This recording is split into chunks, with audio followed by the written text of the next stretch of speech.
English classroom, we should let the students to soar their imagination. I'm trying to connect some literature, some books to like this family, some books, how they are related to family relationships. Young people struggle to articulate what they feel. They experience pressure without the language to express it, encounter confusion without the tools to understand it. Literature becomes more than a subject, it becomes a companion.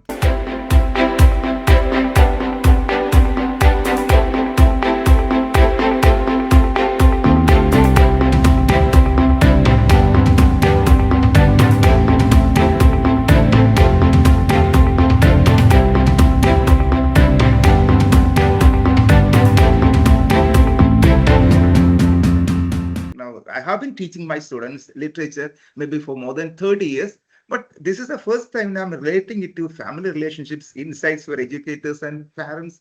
So, like, this is the time of this multidisciplinary studies and all. So, our subject should not be just limited to our platforms, our studies, our areas. Even the university grants commission, they all like want us to link our subjects because we should see the subjects, the arena of curriculum, learning, everything, or even like now the globe as a unified one. It is not different. So we should be capable of connecting one thing to other. Okay, well, I'll directly come to the topic, literature and family relationships.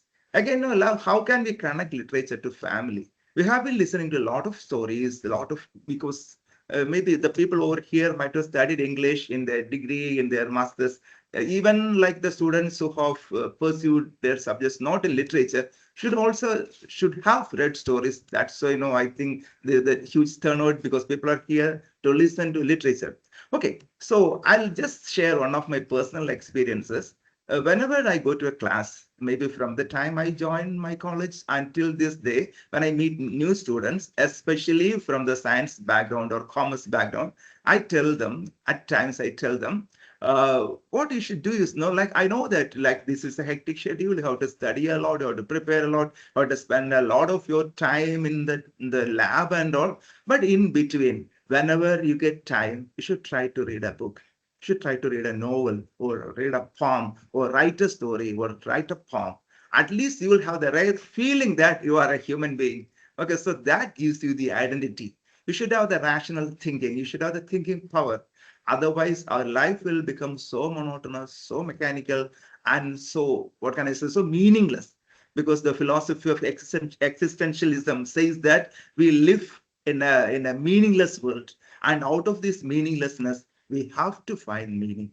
Okay, so there comes the scope of literature. So literature is not a different entity. We can connect literature to all branches of learning. Recently, I have written one article in the Hindu. This was about specializing subjects, especially when students go for science. Science major students, everything they study will be like something related to science. For example, in their part one English, instead of going for some Shelley or Milton or Shakespeare or some writers, they'll be studying some essays related to science. Actually, I was writing against it now because in an English classroom, we should let the students to soar their imagination. So they should like go out of all the boundaries. They should think beyond the boundaries. Their imagination should soar. And if they're sorry, if they are just limited to their subject of study, once again they'll be confined to their study, their science, or their commerce and all.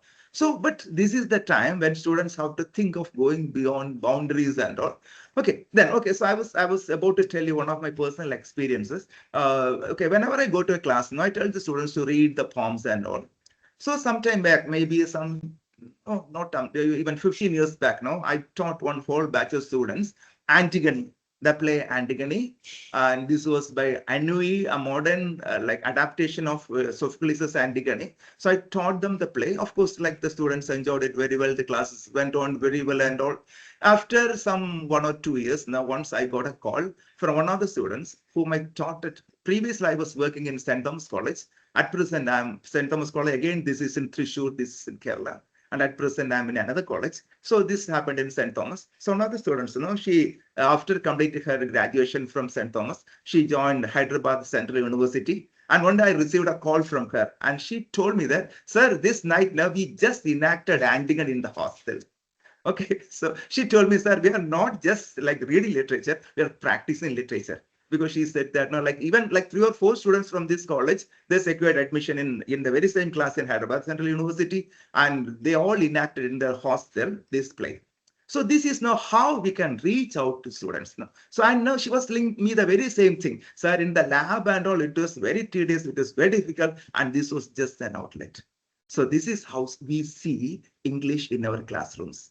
It is not just about teaching them some literature, some language or something. We should be capable of relating them to their subject.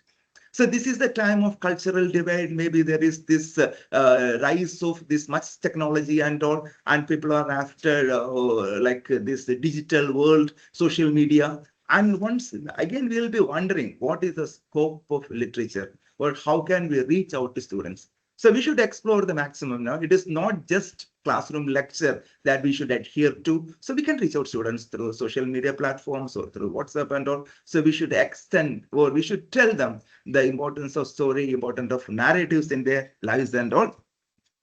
Okay, so I'm straight away entering into my topic. Well, so this time now I'm trying to connect some literature, some books to like this family, some books, how they are related to family relationships. And these are all random pickings. Don't say that, no, like, sir, no, like, what is the criterion behind choosing all these subjects? I don't have any answer. Of course, I can connect a lot of books, a lot of things come to my mind, but this is just a random picking because I have limited time. I cannot include all the books and everything. So maybe I have chosen some books that will be interesting to you, especially the very popular stories, the stories that you might have heard of. So I was checking with Nicey whether this is exclusive English audience or from other subjects also. And I got the reply that, of course, this comprises of like now this assorted group of participants. Okay, don't worry, I'll try to be very simple. I will be just telling you some stories and also some other morals that you can secure from reading such books. Okay, so I invite you again a very warm welcome to all of you. So good evening once again. So it is truly very inspiring to see you all participants. I think there are parents or teachers, principals, educators, teacher trainees, students, so everyone. Okay, so today I'm not just going to talk about books or academics or anything, but I want you to invest in the hearts. I want you to invest something in the heart of our students.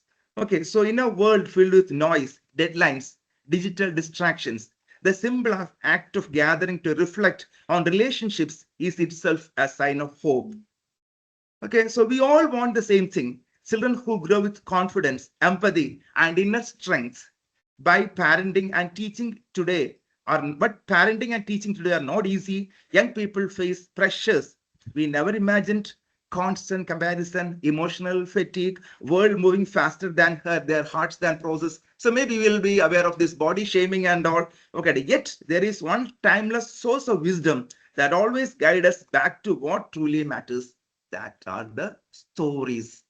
Okay, again, okay, so because okay, I don't think that now I'm putting me at some high pedestal, but imagine in the colleges and all you see the English students having some edge. Okay, because I have seen that during my graduation, I was a science student, then I shifted to literature. So I can see the transformation. I can see what actually happened. So why literature students have an edge? Because literature students, people of literature, they think differently. They have, as Nice said, they have the feelings of empathy. They can see things from others' point of view. Okay, so now let us explore some of the books. So I have selected some books. So I'll try to share my screen by this time. So this is now how I begin. In a world filled with hurry, distraction, and competing voices, young people struggle to articulate what they feel. They experience pressure without the language to express it, encounter confusion without the tools to understand it. Literature becomes more than a subject. It becomes a companion, a mirror, and at quiet times, a quiet counselor.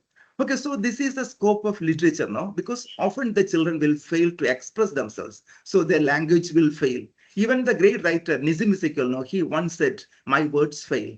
Okay, so in this world now, in this nuclear world, in this nuclear setup and all, the students, they struggle to express their feelings. So literature will become, it's more than a subject, it is a mirror. When you open a book, you are not just turning the pages. Actually, it is an introspection into yourself. You are looking inside you. And when you read a book, like you realize or you find you relate yourself with the book. So this is the scope of literature. So remember, literature has an extraordinary power. A single story can heal a tired mind, awaken empathy in a stubborn heart, and teach a lesson that no lecture ever would. Stories remind us that every child is more than their marks, behavior, or mistakes. They are human beings longing to be understood. Again, so when in the classrooms and all, whenever there is an exam, when we distribute answer papers and all, so I tell my students, I remind my students that no, when you secure good marks now, that doesn't mean that you are a gifted person, you are a very talented person. And when you are getting less marks, and again, no, this is not a criterion to assess your merit. So exams will come and go. It is not, exams are not just a criteria. You have to learn of lot of things from your mistakes. So we are all human beings, and to err is human. So we are human beings, and we ought to be understood. Through literature, we learn how courage is formed, how love is expressed, how forgiveness transforms, and how resilience is built. So I'm coming to some other stories. So these are this is the relevance of stories. They can strengthen our families, transform our classrooms, and inspire our children. Maybe used to listen to a lot of stories, in the like bedtime stories or Panchatantra stories, that Vikram and Veda stories and all. We used to listen, or we used to read when not maybe you are all children. When I was a child, I used to read all such stories. Okay, so when we see a hero, of course there will be an inner urge in us to become a person, someone like him, someone like that character. So, and at the very same time, we become very compassionate and we become emotionally strong. And once we grow up, we will become thoughtful adults. And as teachers or as educators, if you can touch at least one young mind with the right story at the right time, you can have the like you can be what can I say, you can have the rare privilege that you can claim that you have already changed the life of someone. So literature can empower us, uplift our children, and remind us that every family, every classroom, every young mind has a story worth nurturing. So maybe you still nourish some of the stories you have listened to when you were children, when you were at school and all. So I still remember one of my Malayalam teachers. She used to tell us a lot of stories from the Indian epics like the Mahabharata, the Ramayana and all. So those stories are still imprinted in my mind. Like the story of Hanuman going to Lanka, abduction of Sita Devi, or even that that war, that Kurukshetra war. These things I learned only from my teacher. So this instill in us that feeling of courage, boldness. So I'm going to be a hero like Krishna, or I'm going to be a great warrior like Arjuna. So such things not transformed from into like got induced into my mind when I listen to the stories of my teachers. So it can empower us, uplift our children, remind us that every family, every classroom, every young mind has a story worth nurturing. Okay, so next slide. So the very same thing, literature is a mirror. So now we are coming to one of the books that I have chosen. This is from Shakespeare, Shakespeare's King Lear. So King Lear is the story of, I can say, a foolish king. And maybe you know, yes, at least the English people know the story of King Lear. He had three daughters, Goneril, Regan, and Cordelia. And this king, he is aged and he is about to divide his kingdom among his daughters. And actually, he wanted to test his daughter's loyalty to him. So like he called everyone and he wanted to know how much his daughters love him. So the first two daughters, Goneril and Regan, they were flatterers and they all had words of snobbery, or they just flattered this person. Okay, and one said, the first girl said, I love you beyond all continents, beyond nature, everything. The first two girls, they engaged in the words of flattery, whereas and now the first girl, she got a major share of his wealth. The second daughter also got a major share of his wealth. Now this is the turn of the third daughter. Her name is Cordelia. And actually Cordelia was his pet daughter. And he has set apart a major share of his wealth, his property, everything, his kingdom to his youngest daughter. But unfortunately, the words that he listened from Cordelia were shocking. She said, I love you. Like something like a bond. As a daughter loves her father, I love you. And he was wondering, is it like that? Any layman, for any layman, it is so because their daughters love their parents. But she said, I know I love you, but when I get married, half of this love go with my husband. So this man was so shocked and he couldn't believe his words. He just expelled this girl, his youngest daughter, from his palace.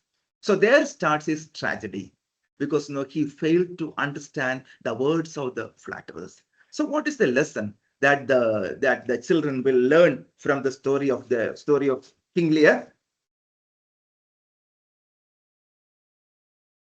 So King Lear reminds us that the deepest fractures within families often arise not from lack of love, but the inability to communicate it.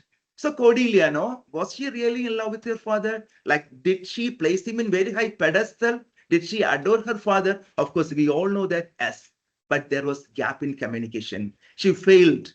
He asked the question, and she didn't answer properly, and there was this communication gap. Okay, so we should teach our children to communicate with us with honesty and also with humility. Leah's tragic journey shows that affection cannot be demanded, loyalty cannot be measured through words, and reassurance cannot be forced. True love, whether from a child, a parent, or a sibling, often speaks quietly through sincerity rather than spectacle. So in the story, it says that finally the father is getting reunited with his daughter, and that happens in a forest. But again, it draws or it brings to us attention and an urgent lesson that is genuine relationships must be nurtured before regrets set in. So only he could understand, he could identify his love, his daughter's love towards him. The King Lear can understand their love only at the end. But before regret creeps in, we should understand. We should understand. Okay, I know. I have a question to the people over here now. Like maybe you are married, you will have children, or you have students sitting in front of you. Remember, this childhood and adolescent age, they are not going to remain forever. They all grow up, they all become adults, and at that time they will have something to cherish in their minds, the story, that particular story told by my teacher, and that has transformed me. So they will have such a kind of testimony from them. So for parents and educators and all who guide the young, this story becomes a powerful call to listen more deeply, love more freely, and recognize the quiet steadfast attention that often stands right before us. So, and they have just chosen this King Lear. But when we see the story of Hamlet, Shakespeare's very famous play Hamlet, there is a character called Polonius, and he has a son called Laertes, and he is advising Laertes when he goes for higher studies and all. And these are all like maxims, proverbial sayings. For example, when he says, beware of being entering into a quarrel that once entered on it, that the oppressed may beware of thee. So now Shakespeare wrote this play some 500 years back, and they are relevant even today. Okay, so they have surpassed time. So like such stories, or even like Macbeth, Shakespeare's Macbeth, where ambition, the soaring ambition led to his tragedy. Or when we look at Othello, it is jealousy, Othello's own jealousy towards his wife Desdemona, that led to his tragedy. So most of the plays of Shakespeare that teaches, that tell us a moral. In Tempest, we can see the paternal love, Prospero's love towards his daughter, and how Prospero punishes, or how he brings his enemies to a reconciliatory mood. So all the stories, all Shakespeare's plays, they have a moral. So instead, when we go to a class, it is not just teaching them the lessons, they say questions, or asking them to write the character of Hamlet. You should say, or you should see that what lessons that the child has learned from a particular class. So this is King Lear. So Lear's journey, we witness the painful consequences of miscommunication, emotional blindness with families, issues that remain relevant in every home today. So parental, like this disharmony in the domestic setup and all. So the problems between the siblings, problems within parents and their children. So they remain even today. Maybe the sole cause may be the gap in communication. They can't talk. They in this modern setup, when you are glued to a television set or to our mobile phones, often your communication will become fragmented. So it will lack connection. So it is through literature, through this such wonderful stories, we can make connected. We can get connected to our student community. Okay, so this is about, okay. Now I have a very simple story. I have deliberately chosen this story of Kabuliwala because I believe everyone knows the story of this Kabuliwala. So this is a very famous story by by Tagore. So this is a timeless exploration of parental pride. And there is a man called Kabuliwala. Kabul, you know, where is Kabul? Kabul is in Afghanistan. So this story, you know, speak to us through very tender simplicity. So this is a gentle window into parental love, separation, and the emotional bonds that transcend culture, language, and distance. Through the friendship between a wandering fruit seller and a small child, Tagore captures a universal truth that every parent carries an unspoken longing for their child, and every child represents a hope. So he's just a fruit seller. He visits this young girl, little girl, Minnie, on his way to selling things and all, and they become so friendly. So this man from Afghanistan, he has back at home in Afghanistan, he has his family, he has this daughter, maybe of the same age as this Minnie, whom he meets in one of the households of Calcutta. So he befriends this girl and he gives her some presents and all. But unfortunately, there was some kind of altercation for this man with someone, and he got arrested. So he couldn't bring exactly the present that this girl was looking forward to, and he got arrested. And unfortunately, he was imprisoned for quite a long time, maybe for around 8 years, and he comes back. This man, Kabuliwala, comes back. And that day happened to be the day of wedding of this little girl, Minnie. She has grown up. She has become an adult. When this Kabuliwala sees this girl, Minnie, in his bridal attire, he is reminded of his own daughter. Back at home, there is a girl longing for him. And of course, the story says that no, Minnie's father gave him some money and all. So the story ends like that. But it is a very beautiful story. So this is a moving story of fatherhood, separation, longing, and a universal connection between parents and children. So in every family, especially in changing societies, children grow up between two emotional worlds, the world of their parents carry with them and the world they create for themselves. Again, no, okay, so through this simple tale, look at the last sentence. Literature teaches us to value time, nurture empathy, and honor the deep bonds that shape our family. So this is a gentle call to cherish the present, recognize the emotions behind adult struggles, and to understand the silent, universal language of parental love. So especially when children, when they sometimes in out of their, maybe because of their impulsive nature and all, they won't listen to the words of their parents. But a time will come when they realize that what the parents told them was absolutely right. So here is another very interesting story. Maybe you might have read this story by Chumba Lakri, a very different story. So this is a story of cultural identity, belonging, and family expectations that shapes a child's emotional development. Young people often understand the meaning of their parents' sacrifices only when life teaches them its own lessons. Here in this novel, in this namesake, the man, his name is Gogol. Actually, he didn't like this name, and he had genuine contempt and hatred towards his parents because he cannot accept this name, and he doesn't like to announce his name in public and all. So it was a very embarrassing situation for him because of his name. But later he understands why his parents christened him as Gogol. So like they were giving, or they were inspired by that great Russian writer Nicholas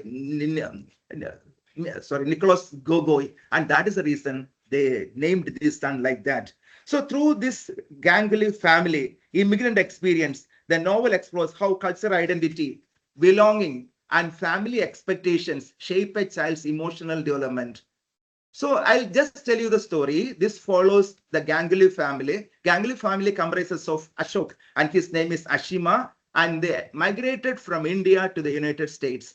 The story centers on their son. His name is Gogol, who struggles with his unusual name, cultural identity, and the gap between his parents' traditional values and his own American upbringing.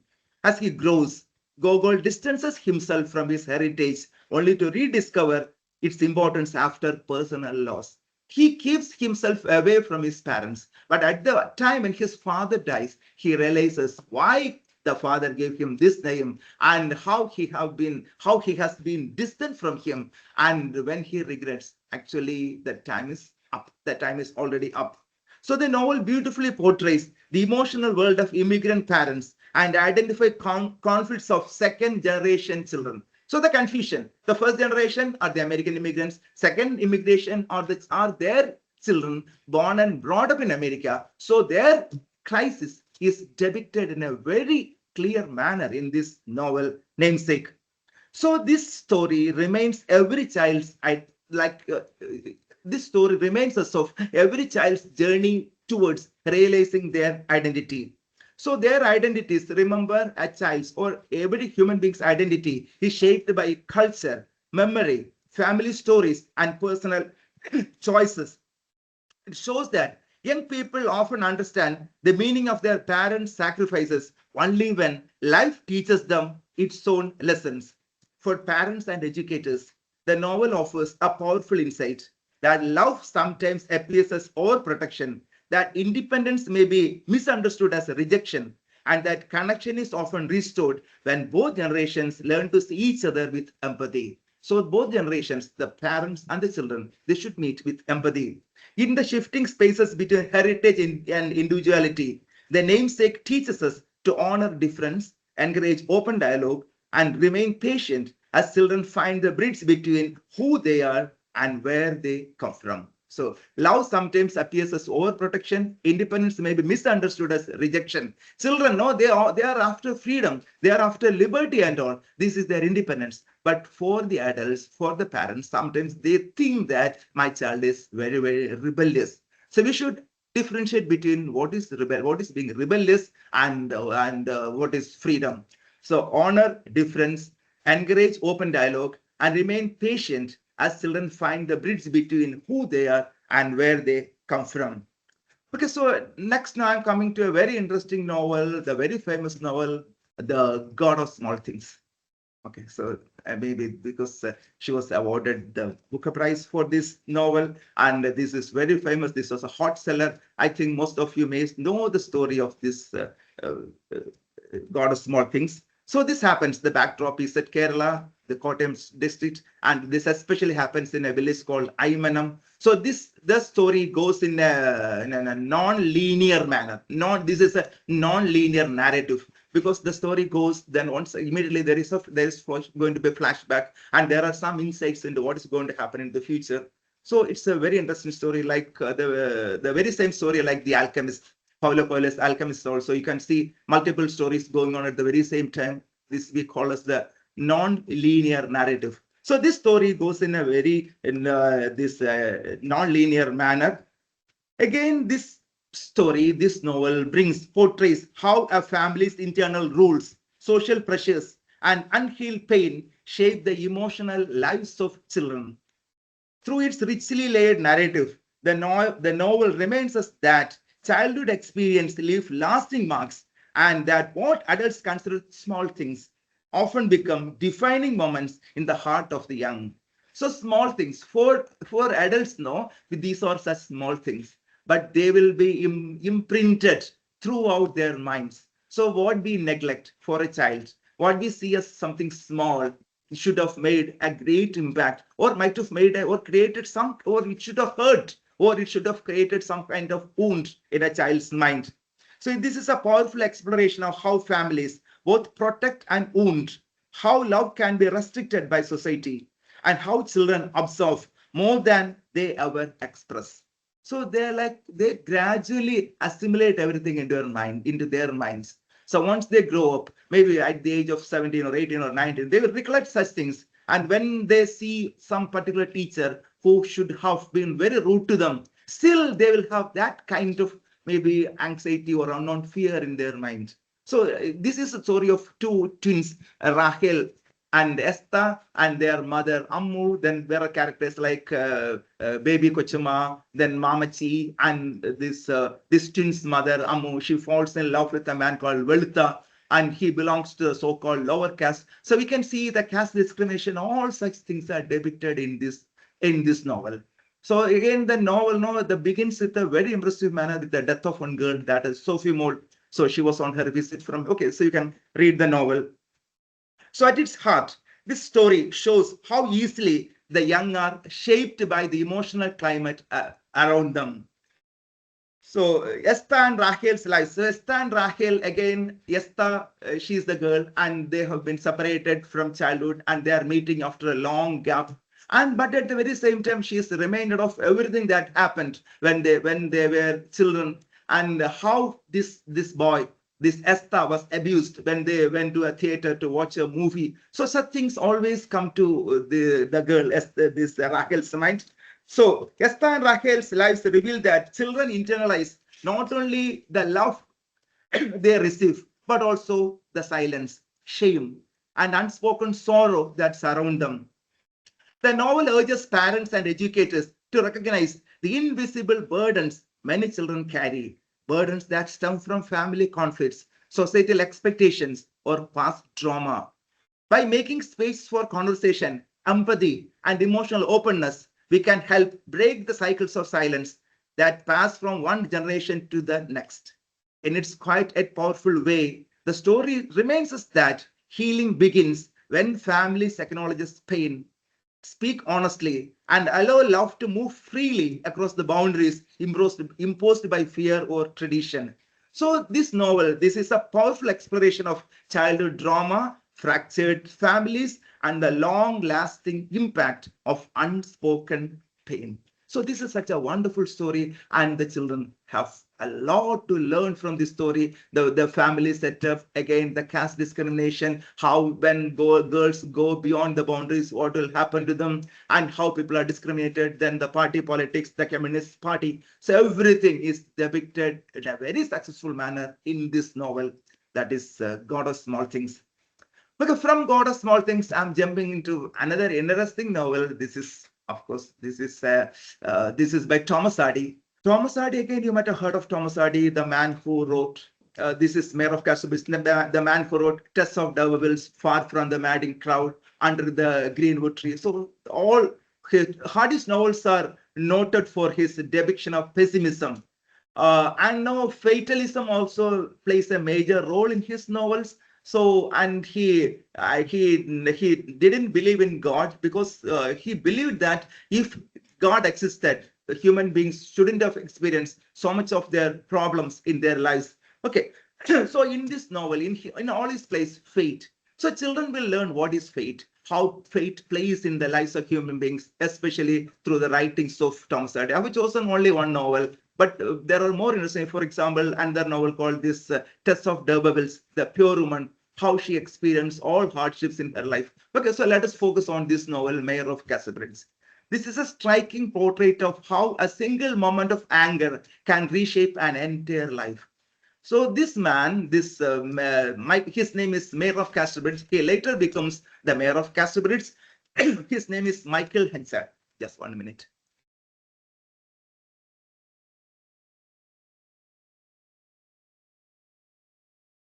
His name is Michael Henchard. Out of an inebriated means out of a drunken mood, he publicly sells his wife. He publicly sells his wife and daughter. A stranger comes and they purchase his wife and daughter. And the novel begins by saying that he has cut off all his bonds from this world. So he has cut off relationship with his daughter and also with his wife. So he becomes a single man. Okay, so this is striking point. Out of impulsiveness, he has done this. And on the next day, when he became normal, when he realized what he has done, things are gone out of his hands. So just one incident, this brought all changes, all like his life became quite tragic. And this was an unexpected twist in his life. So a striking portrait of how a single moment of anger can reshape an entire life. How the consequences of that moment echo through the years of effort, remorse, and attempted redemption. The emotional turbulence of Michael Henchard affects everyone around him. Hardy reveals how pride, secrecy, and unresolved guilt can fracture families. So out of heart, this man, no, initially he sells his wife, he sells his daughter, but later he shifts to another place and he goes to Casterbridge. And out of his hard work, dedication, sincerity, and all, he becomes the mayor of Casterbridge. But what overrules him is his ego. He is incapable of getting rid of his ego. He cannot publicly admit that. So he meets his wife once again because her so-called protector, she leaves him and she's coming back with his daughter. So like both Susan, his wife's name is Susan, and this is Henchard. Henchard and Susan knows that like they are husband and wife, but unfortunately, because he's the mayor, and out of false prestige and all, he couldn't admit that Susan is his wife and the girl's name is Elizabeth. Elizabeth Jane is his daughter. So that is the ego. His ego overrules him. And that leads to all tragedy. Then there comes a villain. And finally, like Susan writes a letter. And now she has said that he should read it only after his daughter's marriage. But even before that, he opens the letter and it reveals that Elizabeth Jane is not his daughter, but this is his daughter. Has already, like now in her childhood days she died, and this girl is the daughter born to her by her second husband. Okay, and the news was so devastating. Once again, this man now he becomes the very same Michael Henchard, the lonely man in the very beginning. So what made his tragedy? His life became a tragedy only because of his ego. When he has admitted that Elizabeth was his daughter and Susan was his wife at the right time, he should have avoided such a tragedy. So Hardy, look at the last sentence. Hardy reveals how pride, secrecy, and unresolved guilt can fracture families. Okay, so this novel brings to us a lot of key insights. For example, the first of all, this story tells us the consequences of impulsive decisions, then the burden of guilt and the longing for redemption, and Henchard's struggle with Elizabeth Jane, that is parenting through insecurity and pride. Then once again, he has to begin all once again. So the difficulties, the problems, or the limitations of starting over. And this story is also a powerful cautionary tale. So Henchard's life illustrates how unresolved emotions, unspoken truths, and ego-driven decisions can damage relationships beyond despair. So this is one of the key subjects that the children should learn. How ego devastates the life of a person. Okay, from Mayor of Casterbridge, I'm moving to another novel. Again, this has become a classic. Next slide, please. This is To Kill a Mockingbird, a very touching novel. I think you should have read that novel. In the cover page, there is a blurb. There is a writing something like this. Now, shoot as many blue jays as you can, but remember, it's a sin to kill a mockingbird. It is a sin to kill a mockingbird. Okay, so this story, this novel is written in the backdrop of this racial discrimination. So in every generation, children learn their first ideas about fairness, kindness, and courage from adults who guide them. To Kill a Mockingbird captures this beautifully by placing two children at the center of a world filled with prejudice and moral conflict. Through their innocent eyes, we see how a parent's integrity becomes a child's greatest teacher. How families' values shape a young person's understanding of right and wrong. In exploring the Finch, so the story is of a lawyer called Atticus Finch. So in exploring the Finch household, the novel becomes a powerful reflection on the influence of parental example, the role of empathy in raising emotionally strong children, and the quiet strength that defines truly principled parenting. So in this story, we can see a man, and he is a lawyer. He is a widowed father. His name is Atticus Finch. So this story, as I told you earlier, this is set in the racially divided town of Maycomb.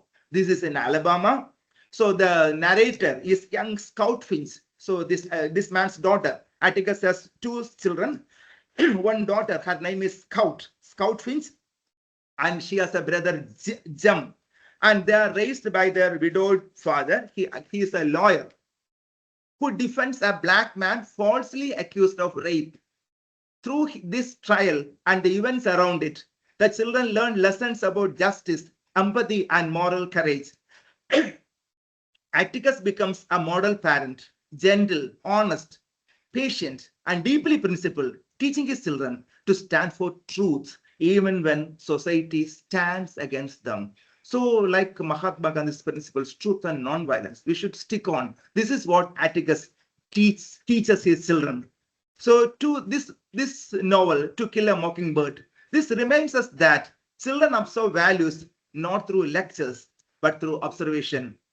Atticus is the father. His integrity, fairness, and his stubborn gentleness become the moral compass by which Scout and Jem navigate a confusing world.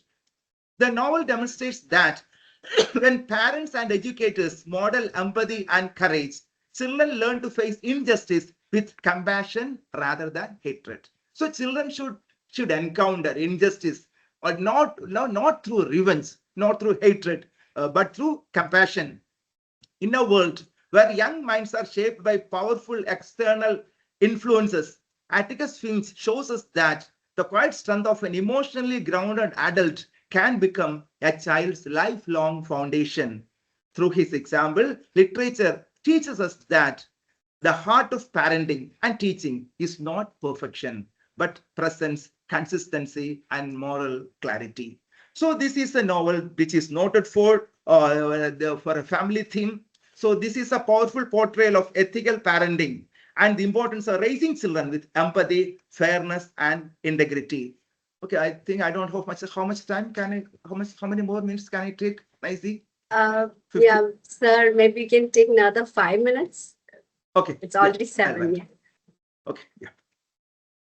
Okay, so I have prepared some more. Okay, I'll just like stick on to my lecture. So next book I try to introduce is Little Women by Louisa May Alcott. So this is a story of 4 girls, and their names are Meg, Jo, Faith, and Amy. And these are the girls who navigate poverty, ambition, sisterly conflict, and personal growth. And this story happens during the Civil War era. So the novel opens at the time of Christmas, and the girls are so upset because their father is at war. Actually, he's not a soldier, he's only a chaplain, but he's in the war front. So they are brought up only by their mother, so Marmee and the 4 girls. So the girls know, like they were so crossed. That is how the novel begins, because they say Christmas is not Christmas without presents. And by the time they receive a letter from their father, and they admit that, dear father, so they write a letter like that now, we'll forever be loyal to you. So we will forever be model girls, we will be role models, such that. So such a kind of assurance they can give to their loving father. So this story highlights the gentle moral education, the strength of maternal guidance, and the beauty of sibling love despite difference.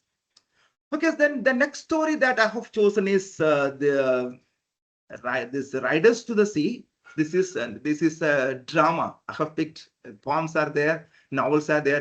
This is a drama. This is by an Irish novelist called James Singh, Riders to the Sea, and this depicts the tragedy of a woman called Maurya. So this story is set in Aran Islands, and it depicts Maurya. And okay, Riders to the Sea. This portrays an unshakable bond between a mother and her children. So this mother, she has lost all her children and her husband also in the sea. But even at that moment, we witness like the emotional turmoil, watching loved ones taken by forces beyond human control. We witness the depth of a mother's love, the exhaustion of repeated grief, and the courage that emerges when a family suffering becomes too great for words. So this story is a powerful reminder that families around the world face loss in different forms, and that resilience often grows in silence, not through resistance, but through acceptance. So Maurya, this mother, she lost her husband, she lost her children. So the story is very interesting. You can read the novel, how Michael dies and how Bartley dies, and how the girls are waiting for the arrival of the bodies, and how they hide everything from the mother. Okay, so but at the end, when everything is revealed, when the truth is revealed to the mother Maurya, she moves from sorrow to acceptance. She realizes that no matter how much a mother guards her children, she cannot protect them from fate. Her final words, these are like this, no? No man at all can be living forever, and we must be satisfied. And finally, she says that tone of resilience comes from her. They are all gone now. There isn't anything more the sea can do to me. Okay, so this heartbreaking but peaceful acceptance shows that Maurya has finally moved beyond fear. She has nothing left to lose, and therefore she has nothing to dread. Okay, I'm now coming to the last slide because I've prepared something more. It's okay, it's fine. So I'm trying to wind up. So as we look at all these stories, when we look at the stories, or when we look at the poems, or when we look at, like I was talking about King Lear, Kabuliwala, Namesake, then God of Small Things, then To Kill a Mockingbird. Actually, I wanted to introduce some poems also, like T.S. Eliot's Wasteland and Nissim Ezekiel poems, The Background Casually, Night of Scorpion, then some poems of W.B. Yeats. Again, like where children have a lot to learn.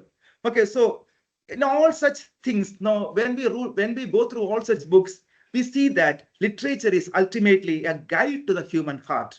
It reveals what families often hide, expresses what children cannot say. Literature reveals what children cannot say and teaches us to listen more deeply than words alone allow. These works show us the fragility of relationships, the weight of silence, the last slide, Nicey, and the weight of silence, the power of empathy, the importance of presence. They remind us that children grow not only through instruction, but through example. So it is not from our lectures that the children learn, but they learn through example, through the emotional climate around them, and through quiet moments of love, patience, and understanding within a family or classroom. Literature teaches us that every child carries a story. Every individual has a story. Nobody is insignificant. Okay, just one thing I'm reminded of. There is a very famous Russian writer, Anton Chekhov. Anton Chekhov actually he belonged to a poor family, but out of his hard work and all, because of his writing career and all, he became very what can I say, something like a celebrity in his lifetime. And once he received a letter from his brother, he wrote a letter, and finally, like he concluded by saying that, by your insignificant brother. His Anton Chekhov's brother wrote in the concluding part, by your insignificant brother. And to this letter, Anton Chekhov wrote the reply, you are not insignificant. You are not insignificant in front of man. You are insignificant in front of nature, in front of God, but not in front of man. Okay, so every child, everybody, every human being is important. Every children, they have a story to say. Then that children grow not only through instruction but through examples.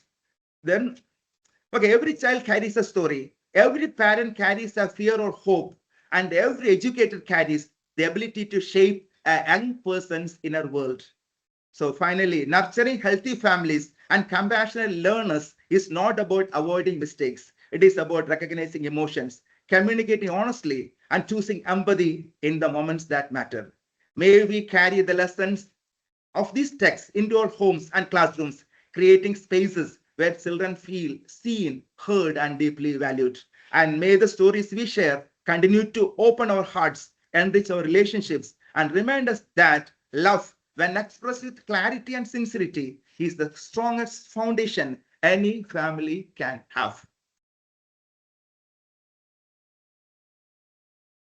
To begin, could you share a book or story from your own childhood that shaped the way you understand family and relationships today?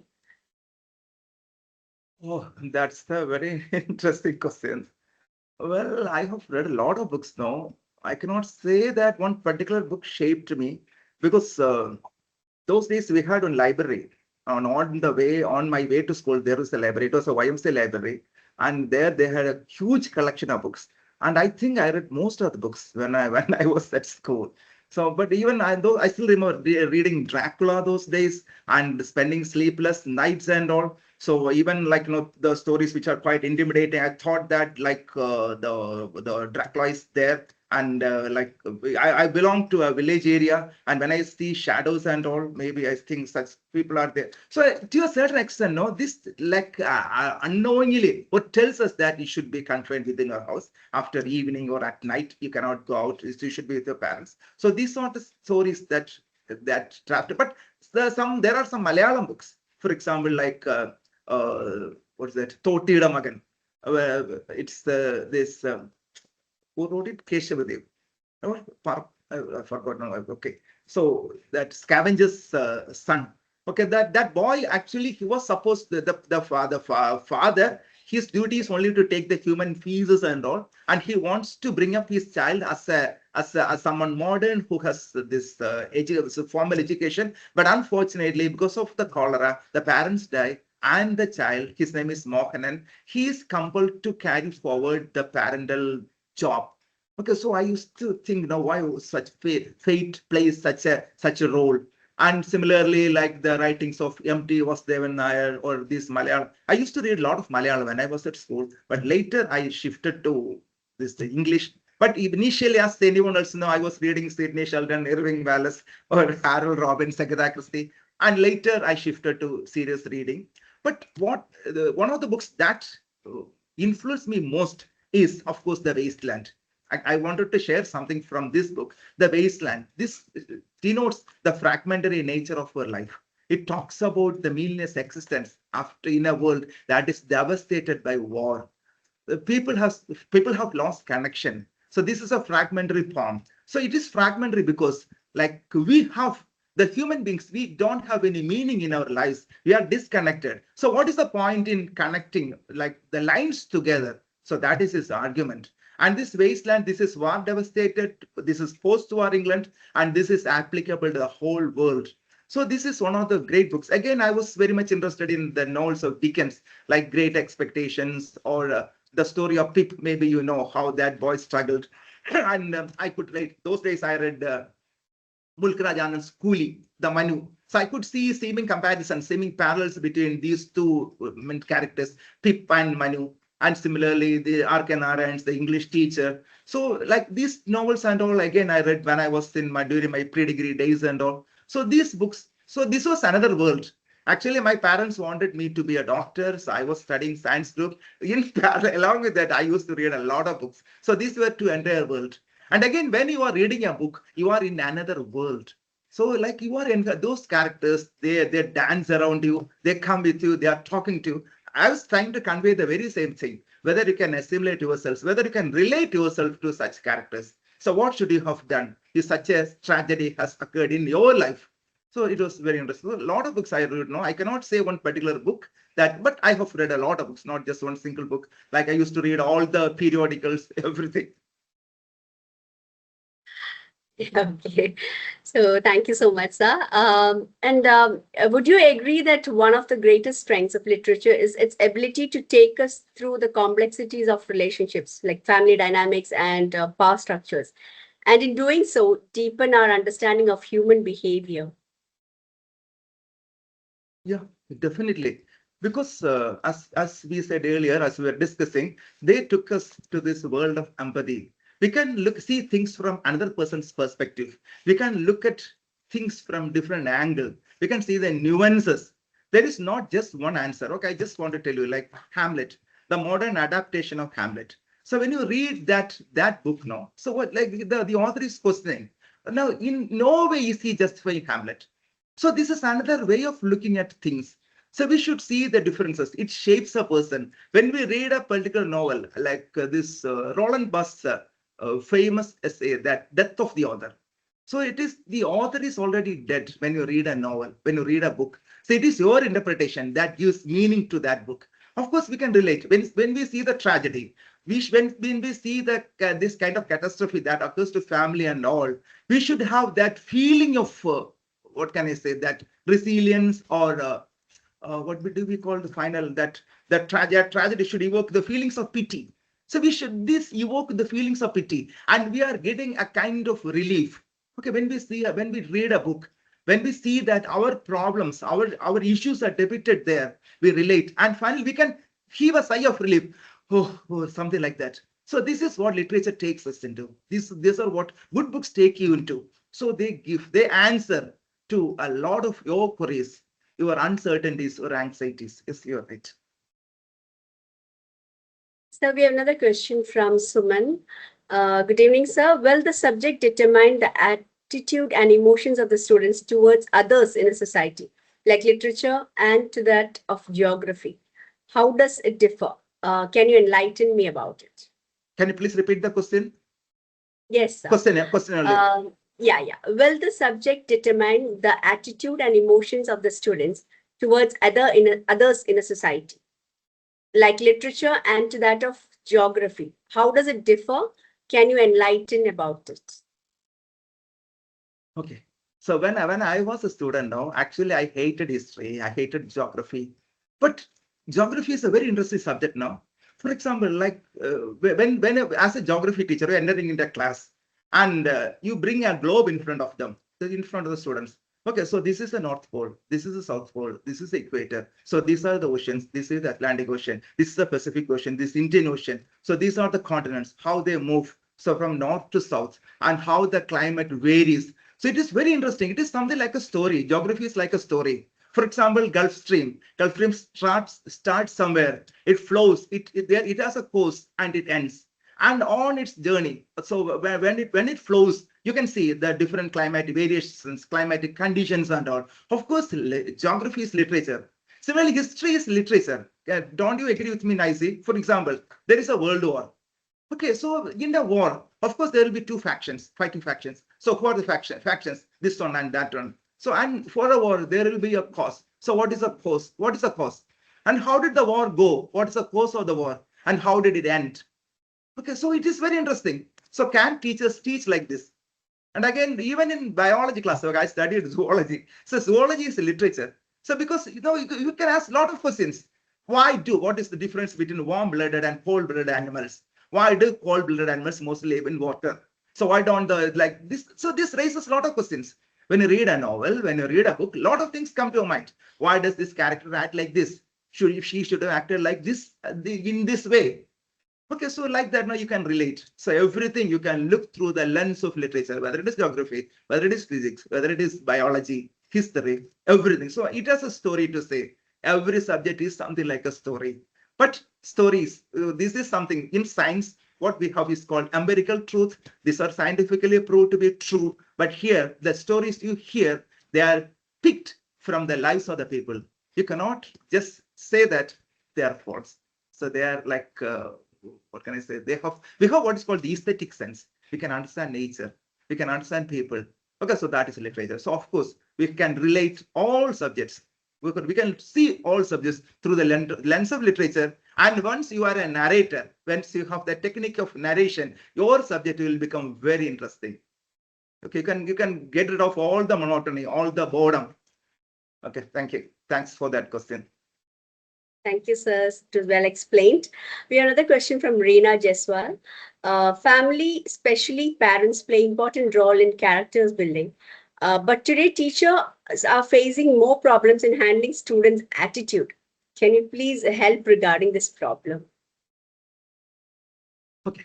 Again, so this is the problem that most of the teachers most of the teachers face inside the classrooms and all. But I don't blame the students. The problem is with the teacher.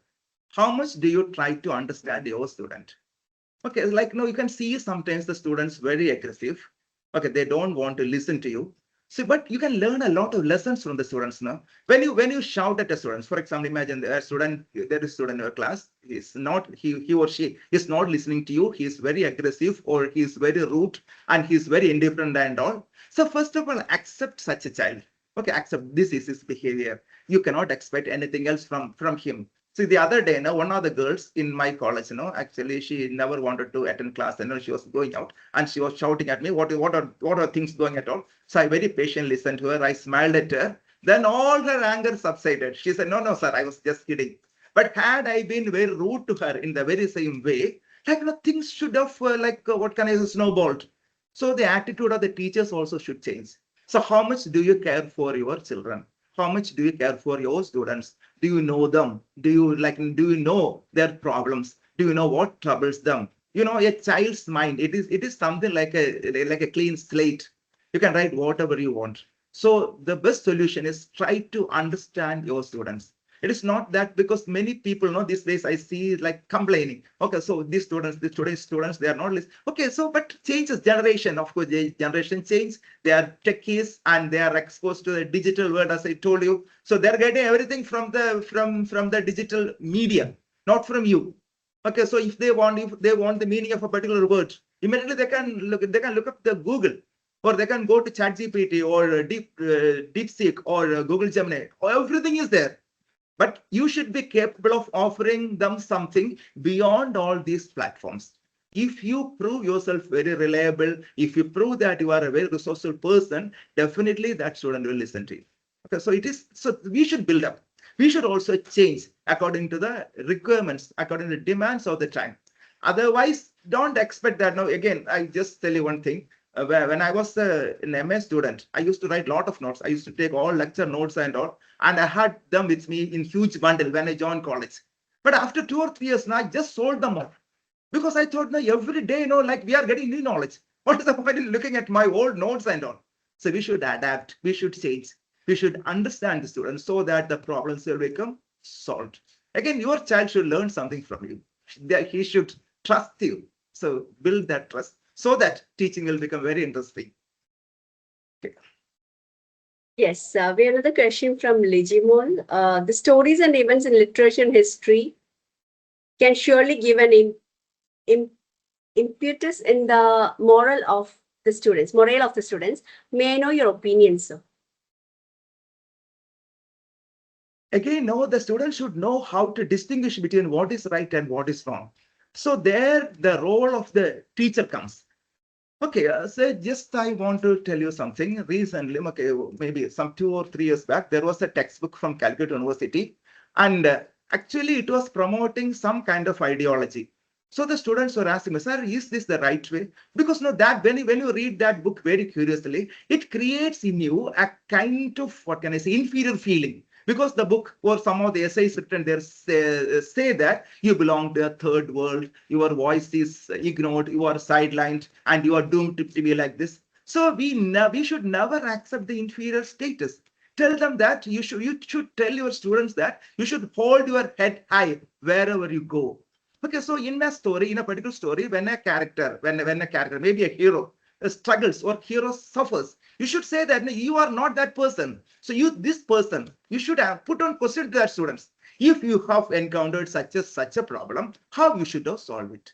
So this is problem solving. It is not like yielding to our fate or something. So they should have that capacity to overcome the hurdles that prevents them in their forward movement. So it is not like that. It is, you cannot take consider what the book says as what the book say as gospel truth. It is not like that. You use your reasoning power.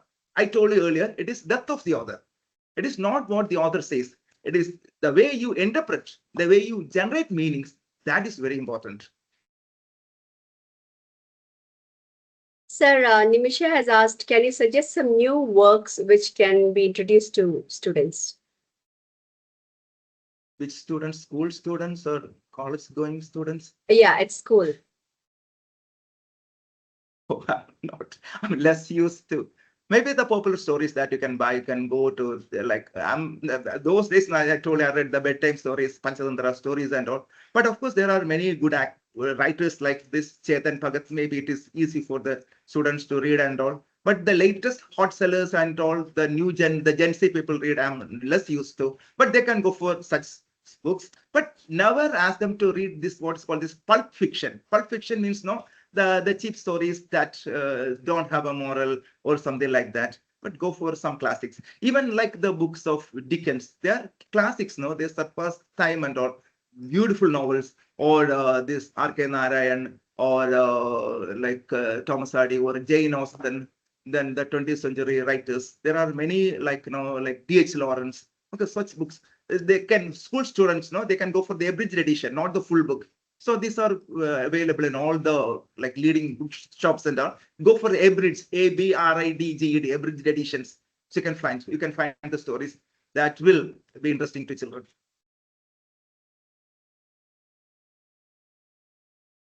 Okay, sir. We have two more questions. Is it okay to take it up? Yeah, fine. Yeah. Yeah. Okay, sir. Nowadays, Monica has said that nowadays parents are working, both parents are working, and they want the teachers to do their children's homework as well to take care as they are very busy with their work. So, is there a solution for that? Okay, so one of the recent trends I have seen is that now, as you said, evenings, no, students go for tuition. What do they do in the tuition centers and all? These tuition teachers, poor things, no, they will make the children study everything by heart so that they'll be getting maximum marks. It is not that they're teaching anything. It is not they are inspiring them or anything. It is just studying the homework and all. But remember, don't leave aside the parents. You should look from the student's perspective. You see that you are doing your lessons well. It is not the homework that matters. If a child is really interested in a subject, definitely, immediately the child will go for the homework. It's quite sure.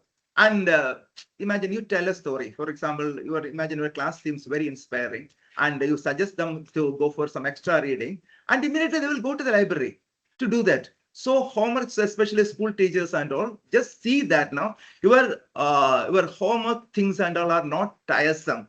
They won't bring any additional burden to the children. They see that they enjoy the homework. It is not like asking them to write an assignment, like looking at a thing and all. So it's you should generate their creativity, should increase their creativity. So if they are doing something on their own, so if they feel that they can contribute, of course, the homework things will become very easy. And again, parents know maybe they'll be desperately after getting good marks for the children. Remember, marks don't count. Only after class 10 or after class 11 or what they do after class 12 that really matters. Up to class 8 or class 9, you teachers just see that your students follow what you teach in the class. Even if they are not getting good marks, that doesn't matter. If they know the content, that's fine. So don't be like, no, don't overburden the children with huge homework things and all. See that what you impart is being what can I say, digested by your students. Okay. Okay, thank you, sir, for that.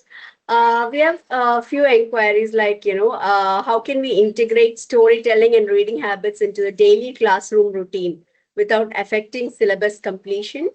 And there's another question also. What can we do to bring the habit of reading in the right way so that they enjoy books?